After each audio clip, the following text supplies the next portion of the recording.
People who bought a house. What is the weirdest thing you have found left by the previous owner? 1. A glass bowl. It was kind of pretty, with horizontal blue stripes. We kept fruit in it. We thought about dropping it off at the local charity shop, but never got around to it. Then one day I was at an antique fair and I saw for sale glass bowls that looked almost identical to ours. I went home to get my bowl and brought it to be assessed. Turns out it was a vintage or forged crystal bowl. The assessor valued it at around $800. We no longer keep fruit in it. 2. It's not really weird, but I think it's kind of a nice story. One of the kids' rooms has a shelf going all around the top edge, and when my kid was putting stuff up there, they found a letter from the previous kid. The letter welcomed them to the room, etc., and asked them to take special care of a rose bush in the front yard that was their special rose bush. My kid thought it was really cool to have that connection with the previous kid. 3. My first house purchase in 2005, bought an old farmhouse that was built in 1923.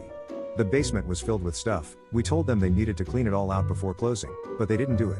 The realtor asked if we wanted to postpone closing, and we decided no. Some of the stuff looked interesting enough. Maybe it will be worthwhile to go through. Most of it was just junk. Then, about halfway through, we were working our way from one end of the basement to the other, because you could barely walk through. I went to pick up what I thought was a small box, only to quickly realize it weighed at least 75 pounds. Upon further inspection, it wasn't a box, but a wooden square, 4 inches wide and about 12 by 12 inches, with 2 thin masonite plywood covers on each side. On one edge were 2 bolts with wires coming off that had been cut. Very strange, had no idea what it was, but thought it was interesting. So I put it aside and we kept going. At the very back of the basement, once we cleared everything else out, was a rickety gray cabinet, built into the house.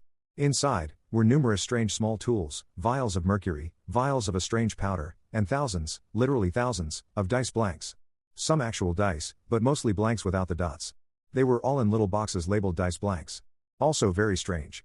Not too long after that, I met a guy, and upon learning my address, he said, "Can I come over?" My best friend grew up in that house.